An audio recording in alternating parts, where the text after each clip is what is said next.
Anybody can bullshit you and act like they have their whole life figured out. My business didn't work out. I didn't feel the way I was feeling while I was doing it. Like I had all these amazing things, but still I was not happy. The tactical and strategy game is 10 times easier than the mental game. There's going to be moments where you're going to be faced with, where's the next check going to come from? Honestly, I love the success. I love that we almost went out of business a couple of times. The reason I decided to go from running a business to like getting into working a corporate job like that was... Imagine running a 25-person business at 25 years old, only to realize you hate every minute of it. Now imagine walking away from a comfortable 6-figure corporate job, burning out, and deciding to start over. But that's just the beginning. In this episode, Dean shares the lessons learned from running 6 businesses at once and why most of them failed, how betting on himself and finding the right partner finally paid off, the mindset that kept him going when quitting seemed easier, and the truth about entrepreneurship that nobody talks about. I'm Pat Zingarella, and this is Certainty and Chaos. Dude, it's kind of funny. A lot of these conversations I've been reaching out to my early stage founders, like what are their stories? What are the challenges they're actually going through? And there's been a lot of ex-Gartner people. I'm like, dude, Gartner's kind of breeding talent, right? You know, it's like a lot of good people come out of it. I feel like any intelligent enough person kind of realizes that there's so much information there. Like even myself, while all of us are unsure of like, I don't know if I'm going to stay here, if this is for me, I'm going another job or even start a business, whatever. In the meantime, like you better be soaking up as much damn research and information as possible. Being on all of like the different inquiries and I don't know, it's just a great position to be in if you have half a brain to just learn and supercharge yourself. It made me more confident starting something after working there. Like I felt that way 100% than prior to, and I was already like an experienced business owner. So tell me, I don't even think I know your Argyle story. I know you started when in college. So most of the people that I'm talking to on these shows, this is their first time doing this. They've left the W-2, they're going all in on a new business. They're struggling with everything. You did it, went to Gartner, doing it again. Yeah, well, I mean, I had always like done a lot of things in life, worked a lot of jobs, like a ton of jobs. I also went to a school.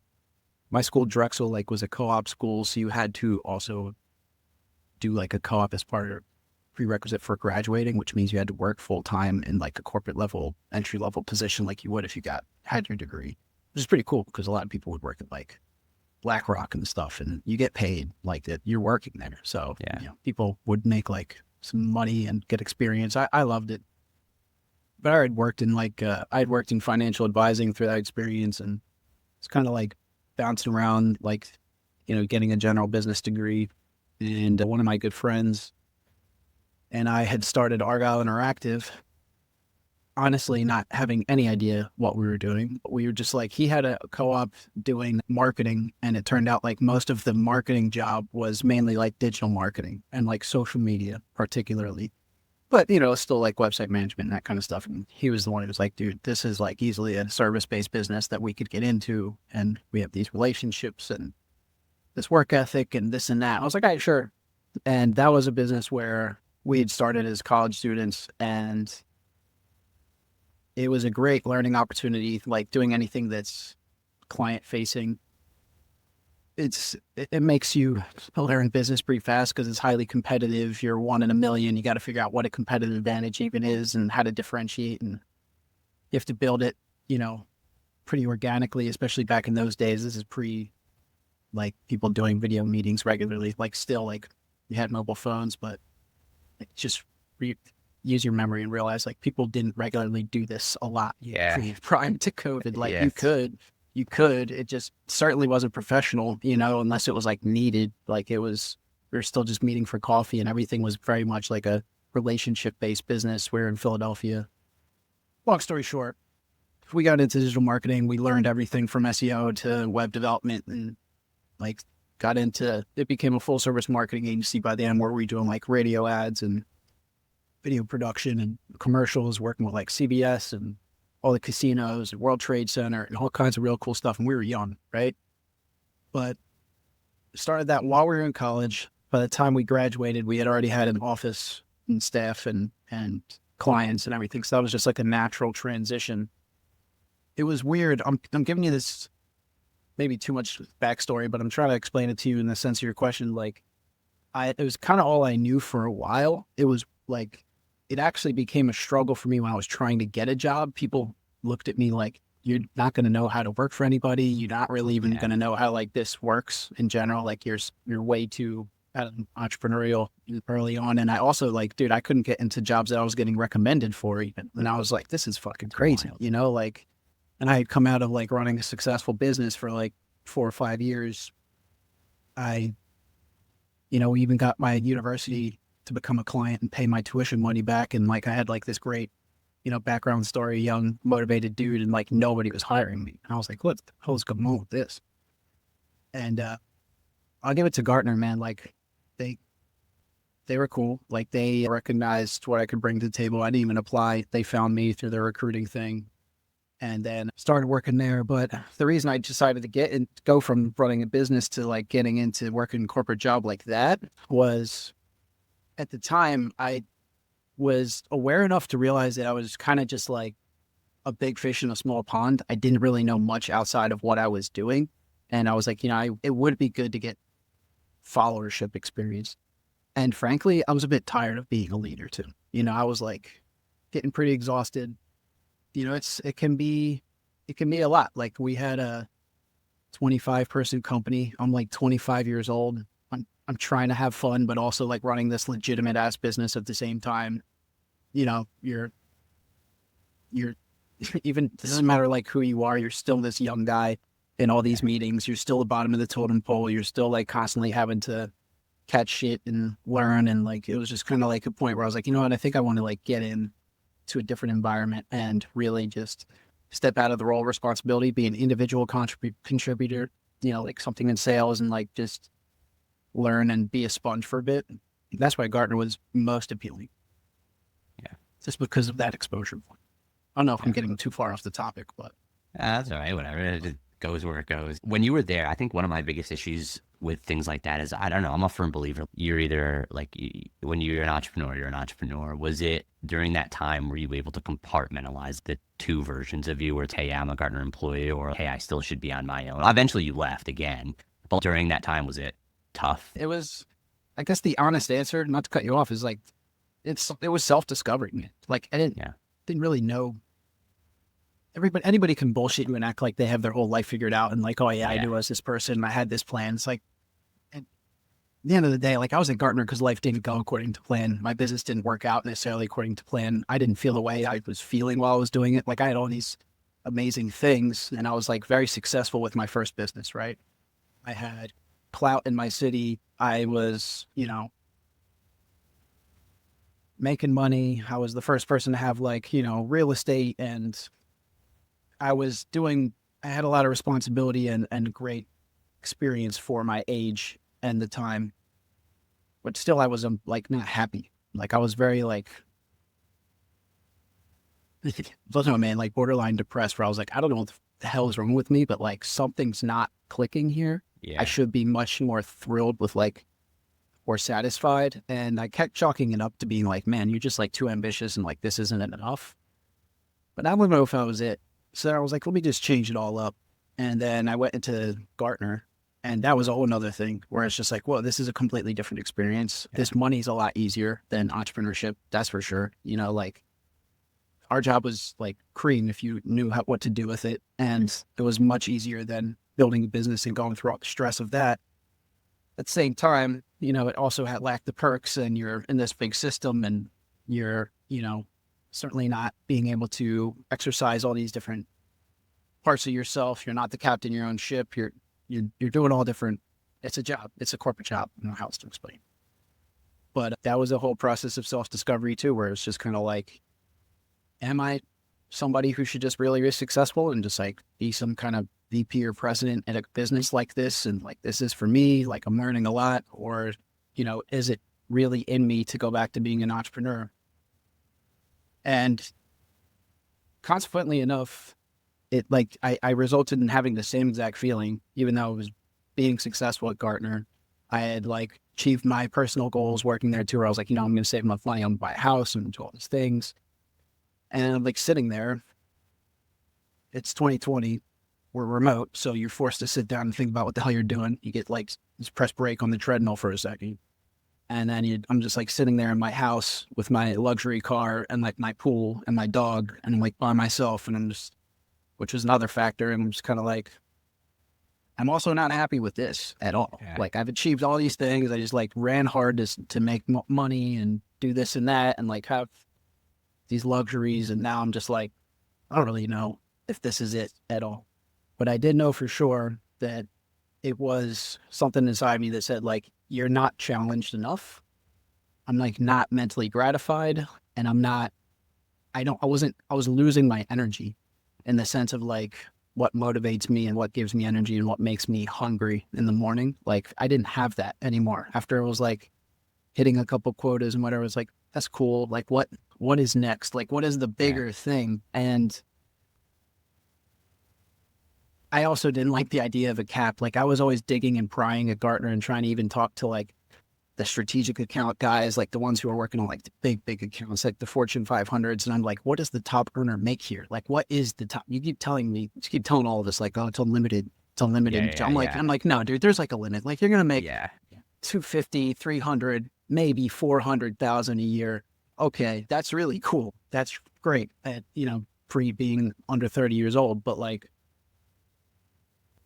there's a limit. Like, don't bullshit me. Like I'm when you're somebody who's as ambitious as I am and you think about, $100 million, then you're telling me no limit, but only give me 200K is like, that's sweet. That's nice. But what are we talking about? Anyway, I found out the real limit was like, even if you're the craziest dog at the company, it was nothing that was like, this is worth devoting my entire life to this whole system. And it's really not just about the money. It was really going back to working in business development wore me down to where it was way too one-dimensional. And I was like, this is like not rewarding enough to where I can use these other aspects of my brain. Like I like to be analytical and be creative and be consultative and communicate with people and like have a good time. Like you want to have all of these things. And I've always had like the personality of somebody who wants to do everything. So that's also kind of a personal problem, but it's not something that works well when you're locked into a position where you just have to wait for people to give you the nod of like whether you can move up a ladder, whether you deserve or go anywhere. But, I feel like you're a big lifestyle guy too. And there's this narrative that there's max hustle, all sacrifice anything, but you're doing super cool shit as you're growing businesses. You had the Egypt tours, which I'd love to hear about that. And you're in Thailand now, which is pretty sick. Yeah, it's cool, man. It's like a cool journey. Thanks. Yeah. That kind of goes back to me saying like I like to do too many things. And my newest lesson is really just learning to focus. Like now I'm locked in on just one business. Whereas when I left Gartner, I'd started like 6 businesses at the same time. It was pretty ridiculous. Like I leaned really into the influencer marketing thing, but then I did all these other things like the Egypt tours. And it was crazy, but there was a logic behind it. And I was like thinking like, I'm going to go all in. Like, I'm not happy with all of these things at Gartner and all this money, if you will. And like just sitting in Fort Myers, doing nothing, meeting nobody. I'm just going to bet it all on the house, which is me. Like, I'm just going to bet it on me every time.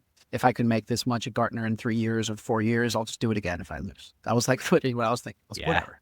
So I took all my money, pulled it out of everything, sold my properties. I was like, put it in have this much money to live on. This is how I'm going to live on this budget. I'm going to spread it across these businesses and plant seeds, and I'm going to see what grows. And one of them's going to work, and whatever works, then they'll like try to focus on that. But I hope everything works like deep down. I wish I want to run like this conglomerate of everything, you know what I mean? But like, but obviously it doesn't work out like that. But anyway, so I had started the micro influencer business with one of my buddies at the time. And it was like a software that was focused on solving the biggest needs of micro influencers and like stepping into that market. That was more a traditional startup where I was looking to like raise private equity and go into building a software and go through that whole game, which was cool. I learned a lot about venture capital and private equity through that whole experience. Then I did the tourism company where I started doing tours to Egypt. I was like, I haven't been able to travel a lot through Gartner, really like traveled a lot more, surprisingly, during the pandemic when everybody else hunkered down. I just like kept going international and traveling and stuff, which is pretty cool. because nobody was on the planes. Yeah. Started that company, and that was really fun. And I tried to like complement it with these other businesses that I was doing in Egypt, which was one was like like a luxury streetwear line called Thebes, which I still might go back to. Honestly, I can't even remember what this other thing was. I was still doing my real estate, but I sold that. Anyway, I was doing a bunch of different things. Yeah, dude. At the Sounds time, like it. I had reached out to one of my good friends to do the tour. It was one of my buddies from college, and I was like, "Hey, man, you want to do this tour to Egypt?" Because he had always like went to Thailand and traveled. He lived in South America for a long time. We all thought he was crazy. He was like one of the OG digital nomads doing remote work before it was like cool or normal. Like everybody got a job after college. He just like lived on the road, and we're like, "Dude, you're a hippie." But like, actually, he was a friggin' maverick. Turns out. Yeah. Yeah, it's Turns like, out. yeah, can I also now be a hippie? You know? Exactly. So hit him up because he's like he had been like an SEO guru for a long time, and I was like, hey, I got these websites. I'm trying to sell this clothes on e-commerce. So I'm trying to do these tours in Egypt, and help me out with these things. And he had introduced me to his lead generation website that he was doing in solar energy. And that's when first he was like, let me show you this as an example. Here's what I'm doing. I looked at it. I was like, you do this? This is a thing? I was like, you just get traffic here, like people buy leads like in real time. He's like, yeah, easy, no problem. I was like, Easy, dude, easy. Yeah, I'm rich and I go all over the world. I was like, what do you mean? He's like, yeah, like, but I'm just like, it hasn't been doing much. I've been looking for like somebody to work with on this. And like, like I just kind of, it's been, something I was working with, but I haven't touched it too much. And I was like, all right, like, let's talk about this. And you're like, Yeah. I think you're onto something. So like we had talked about it. And interestingly enough, it was the last business I had chosen to start out of everything. And it took off and was the most successful. I think mainly because he had been and has been like the best business partner I've had. We're extremely complementary, skill set wise, personality wise, but also it's a sweet business, man. Like it complements everything that he and I are into lifestyle wise, like being able to travel and live out here, live in any zone. Everybody on our team works remotely, and everybody has the flexibility to manage their own time. It's something that goes back to like my digital marketing roots. So it's like I'm very comfortable with knowing how to get digital traffic, convert that, and also goes back to my agency and sales roots because I'm still working with these national channel partners and these solar companies that are taking our leads and sharing up their sales teams and sharing their performance and, managing those relationships and having mutual benefit and profitability arranged and all of that. And it's fun, man. I don't know how else to say it. It's fun. Get to be creative, get to look at analytics at the same time. Like it's a very like low key business as well. Like it's hard to explain sometimes to people, like from just like, yeah, I'm like this internet entrepreneur, like there's this whole operation, but it's all shadows and dust. Like it doesn't actually exist besides like a .com and like a bunch of people who have laptops. But really at the end of the day, we're doing well. Like everything's going well. And the best way to explain it to people is like, it's like hotels.com, but for anything else. Like we have a portfolio of a couple different websites, but our main thing is solar energy. So like anybody who wants to get solar in the US, go to our website. We're one of the top 5 in the US. That's so sick. They get on there, boom, get referred to a national installer, somebody you're going to know. And at the end of the day, like we're just a couple dudes in a laptop hiking through the hills of Thailand. Living in Thailand, dude. Or Colombia or wherever, you know what I mean? Like hanging out in Egypt. Just, it's interesting. And then you look into this and you realize like, damn, this is like actually a huge multi-billion-dollar industry. Like you look at companies like Red Ventures and all these guys who own like NerdWallet and healthfind.com and all these huge websites that everybody uses, but no one really like puts it together that they're all organized by the same media companies, the same. Yeah. A lot of them are the same media companies that own like all the old magazine asset portfolios and stuff that like Condé Nast and all those guys, they just switched over into the digital business and digital realm. And you don't realize like there's billions in this. Billions. Yeah. Like that's per person, per organization, like not just It's not just guys like us. Like we are little guys, Yeah. like small fish, just like competing with huge multi-million-dollar organizations that are in this space that just hide behind Google, and it looks like it's like 500 websites, but it's always the same 500 companies. Yeah. It's just like wild. everything else. Yeah. You know what's crazy though is like being in a place like Gartner, and it was great to me too. I'll never put that down, but that type of growth and that type of success was like unfathomable. You know what I mean? People aren't in there thinking, hey, there's a life in which I could be part of a multi-billion-dollar conglomerate. They're thinking, hey, I hope I get a 15K raise in my TI. You know what I mean? And now you have a completely different way of thinking of what's actually possible. It's wild. Yeah. Like where our goal is like, we're at least going to sell for like 8 figures. Like, it's like, if we don't do that, like we failed. Like that's lame because of the total addressable market we're in. But you're saying like when you're sitting at that desk, you're just hoping to get like a 10K bonus or something. Nothing else exists. No, Yeah, nothing else exists. Nothing else exists. Like you're drilled into that environment. Everybody's like, in cult culture, and you're just like, all right, let's go. Like you're doing it. But yeah, it's a great experience. yeah. I wouldn't trade it. No, I think like I not. said, it definitely made me a better entrepreneur for what I am today. Like all of it. But I still remember always being jealous of thinking there's guys who like were at their desk and made a bunch of money on Bitcoin and like walked out. Like Dude, back in the day, like that kind of shit. I'm like, dang, like I'm always, I was like, I got to read the right research note and crack this next thing. Get the fuck out of here. Yeah. My problem was I was too dumb to read the research notes. I couldn't even figure those things out. Messaging, dude. You want to talk about messaging? Yeah, that's what it was. That's what I used to point everybody to. No. So let me ask you this. When you were building these companies, was there ever, you're planting all these seeds, was there ever a point where, fuck, one of these have to work? I'm running out of money. Like, I'm fearful. Like, did that ever happen, or were you always pretty good? Absolutely. Dude, yeah. Absolutely. Absolutely. Yeah. Especially like,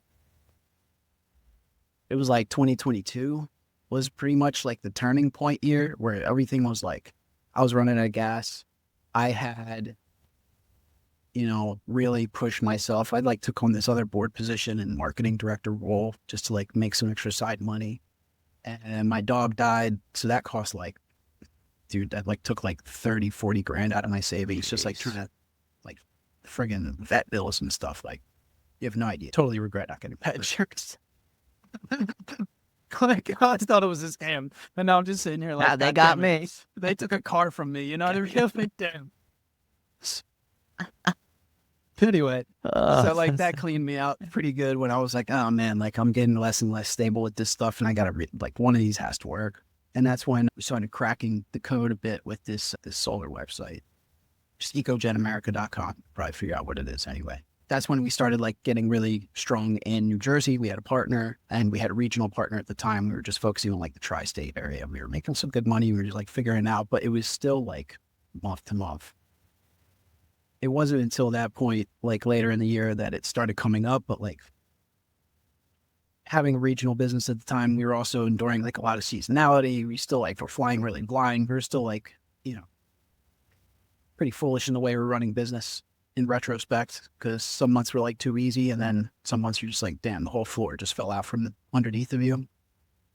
So there were definitely periods like that, and I would honestly admit, like, man, like it never gets too comfortable if you're always pushing it. Like if you're really always pushing it, if you're actually like investing in your people and your business, you're not just like stockpiling money like everybody thinks it happens on Netflix. Like like even this last year, 2024 was like one of our worst years. It was probably like the year before 2023 was way better. We almost went out of business like 2-3 times. It's a testament that we didn't, that we're able to adapt. We're agile. We survive. Like there's a lot of people just in the solar industry who have not survived. There's a lot of huge players, even public traded companies like SunPower, they're gone. Like a lot of the people we work with, a lot of partners, a lot of individuals who take those jobs at these companies that we interface with, they don't work there anymore. We're still here. That being said, like it still gets to be like, in my opinion, like if you're not ready to feel on a month-to-month basis, if you don't know if your income's coming, if you're not ready for that, I'm not saying like if you're not financially ready, like, oh, you have stockpile, like if you're not like physically ready, you can't gut check with that, you're not ready to do it. Because then that's what it takes. And lucky for me, like I don't have too many people depending on me. I don't have kids or anything like, so I understand if that's like a different story, but I'm able to roll the dice. So I'm going to keep rolling. Yeah. Dude, it's funny. I tell people all the time is the tactical and strategy game is 10 times easier than the mental game, right? There's going to be moments where you're going to be faced with where's the next check going to come from?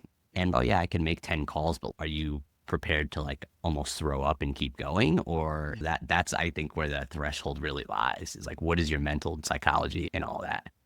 You better have a good partner because you're not going to be able to do it all the time. You're going to want somebody to talk to and somebody like to be a sounding board at the least, somebody in the trenches with you, somebody like to like at least be at the command station so you can take a friggin' week off.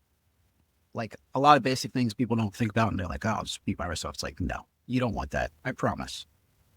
And honestly, I don't know. It's just not for everybody. Like you have to really, you have to want it because you're the only one who's going to make it happen. Like it's easy to get a logo and take out money. Anybody will lend you money. Like anybody, like anybody can start. It's cool. A lot of people want to play business. Like you got to figure out how to do business, like really do business. Like you got to watch out for a lot of the other people in the entrepreneurship ecosystem who like to play business. Like people like to play and they like the title and they like the attention and it makes it look like they're doing something, but you got to know like what really moves the friggin' chains at the end of the day. Like, because that's what's going to rely on it and everybody's going to rely on you. You caught it firsthand. And again, one of the reasons why I want to do this podcast is like the influencer marketing sometimes where it's like, oh, hey, you buy a business, you start a business, you're getting a financial freedom. It's not it, man. It's just not. It's not the journey. It's not that easy. And not to discourage anyone, but it's just, I worked with a coach and it was like, you have to, like you said, when you're pushing the limits, you're never really comfortable, but you have to seek out problems. Like that's what, it's it. Problems are the opportunities, right? Like that's like the freaking Cliche. Yeah. Thank you. But yeah, it's never easy, but honestly, like it's fun. Like the reason I left the cozy corporate world is like, it is the challenge. Like it's the hunt, you know what I mean? Like that's what you want. Like, I love it. Yeah. Honestly, it's fun. I love the success. I love that we almost went out of business a couple of times. I love that we had to like really like drill down and have strategy sessions, figure it out and overcome those challenges. Like I love that. That's fun for me. Like, I don't know. Maybe I'm crazy. Maybe I'm glutton for punishment, but like, it's just, life's a big game at the end of the day, right? Like, yeah, I get it. I had a conversation with my wife recently. So yeah, I was talking to my wife recently and I was like, I've come to this realization that I don't think I can live in a non-chaotic world. I'm like, oh, I can't wait till the stress goes away. And I'm just like, I just don't think I can. I keep putting myself in these stressful situations. I think that's just where I like to be, as much as I say that I'm not. It's yeah. I would absolutely agree, man. Like we were comfortable. Like, dude, Fort Myers is comfortable. Like it's like the definition, that lifestyle, that job, that lifestyle. Like you roll up, you got valet parking, you got like a gym and everything in the building. You got like going to the beach where all these people like squeeze their whole life to save pennies to go retire. And like, we're just like chilling, like assholes getting drunk, you know, for a team day. Like it's like, it's comfortable, dude. It is like, that's why it's very appealing. Like it's great, but like it was the most unappealing part.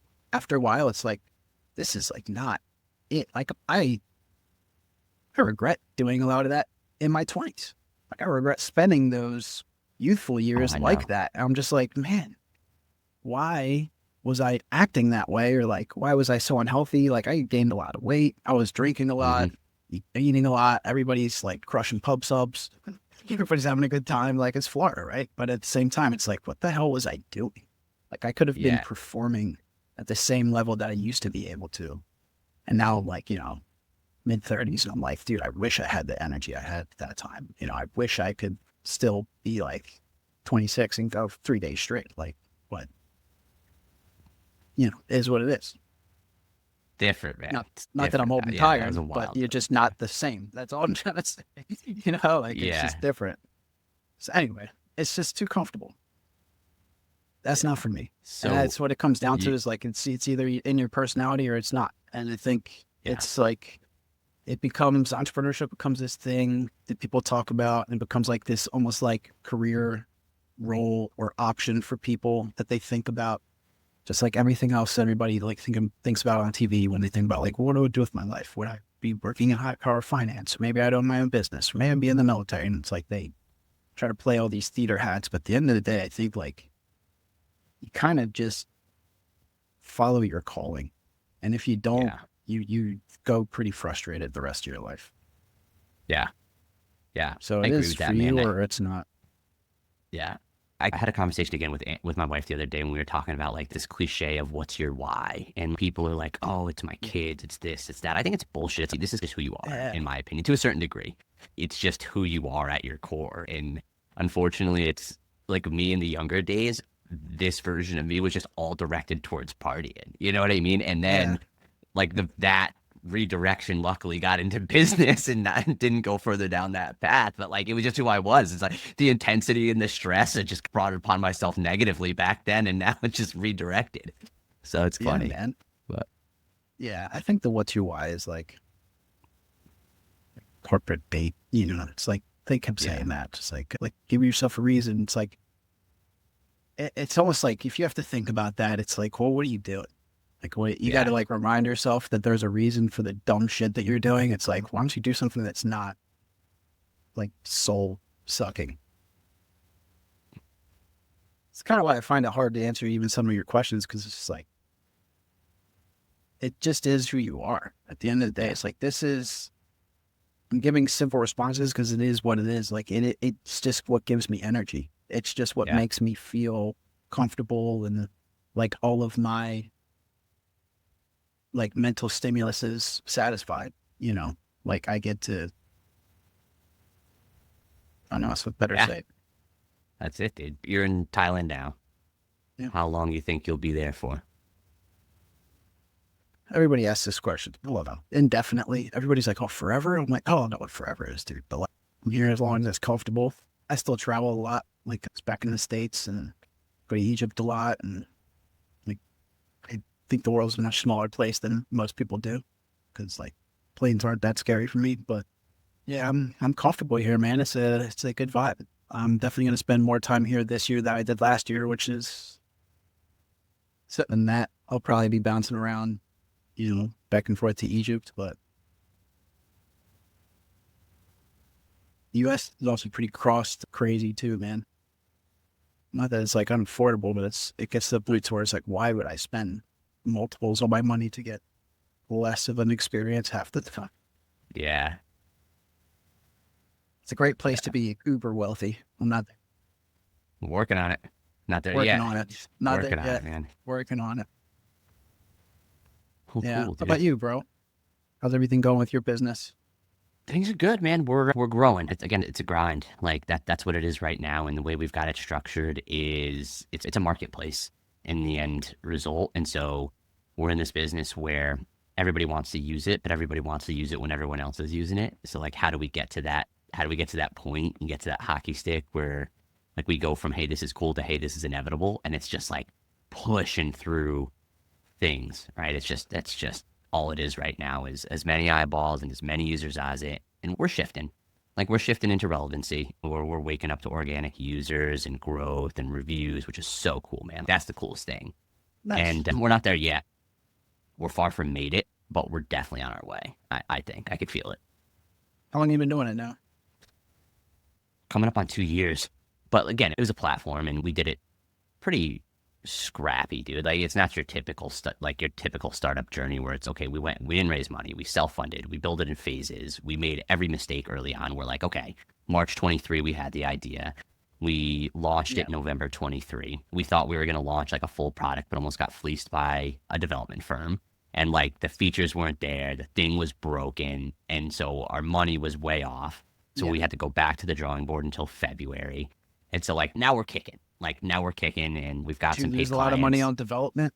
Like, did you spend money on wireframing and all that Dude, stuff? we did everything. That was the thing is we thought, so here's what happened early on is we found this development firm, and it was me and my partner at the time. It was my original manager at Gartner. His name's Joe. He's one of my really close friends. And we're like, dude, we got this development firm. They spec'd everything out. We're going to get to revenue by the end of the year. We're going to have everything built. And like the day we were going to sign with them, we brought on a CTO and he looked at the what is it? The SOP or the whatever, the spec sheet or something. He's like, don't sign this. He's like, you've got, these guys have you on an hourly contract. He's like, second you guys sign this, your cost is going to triple because they're going to say your user stories weren't clear enough, that there wasn't enough, whatever it was. So we had to go back to the drawing board and we built out this MVP. But when they finished, it was like barely a finished product. And then we didn't have revenue generating features built in because it was like this whole mess. And then so we had to like slowly get people on. And then we just relaunched in October of this year. I'm sorry, October of 24. And now we have a fully public facing product that we can sell, have sold until we can get to the next stage. So it's just wild how like the things go wrong constantly. Yeah, absolutely. I had a similar experience with that Impress business. The micro-influencer one lost like almost 50 grand on like all this pre-development stuff. And it was just like, that didn't even go anywhere. Yeah. Like it's just, to your point, money ran out real quickly. Like, all of these takes a lot of money to start a bunch of businesses at the same time and then try to get some support. And most of them didn't work out. And I walked away with losses on pretty much everything except for this digital economics business, which is going well. So that's good, man. But I'm glad you figured it out though, man. Like they can, relative, right? Dev firms, Yeah. like, Yeah. 2 years, man. That's not too long of a time. Like you're still pretty much right where you should be. So. Yeah. No, we're feeling pretty good now. Again, it's all relative to the day, to the week, to the month. Tomorrow I'll probably start freaking out that we're not far enough along, and then the next day I'll be like, we're unstoppable, and then it's like this roller coaster. Bro, it doesn't even make sense. We should be like trillionaires. Like this. Yeah. I love that talk, dude. I love that. It's why that was the good thing about the partners is our low days are luckily opposite. You know what I mean? So his conviction will bring me out of it, and I'm like, dude, we're back, baby, we're back. Yeah, exactly, man. It's good, man. You need a good partner. I'm telling you. Like, I think Trevor a lot, man. Like, we're really, neither of us would have gotten this far with the business if it wasn't for each other. Seriously, it's a team effort. If you're building something right, it takes a fucking village for sure. Yeah. Pardon my French. It does. Yeah. Cool, man. Hey, this has been awesome. I haven't talked to you in a long time, so it's been cool to even just catch up. And I'm glad things are going well. Glad you're traveling. Glad everything. No problem. Got what you wanted. Yeah, I don't know. It's my first time running one of these things. You seem like the natural, though. That's cool. Yeah, it's easy when you know the person. Set up. Yeah. Wait for that Joe Rogan backdrop soon enough. You're going to get like the red. But cool, man. All right, Dean. Thank you, buddy. Anytime, man. Let me know if you ever need anything else from me. All right. All right. Great to catch up.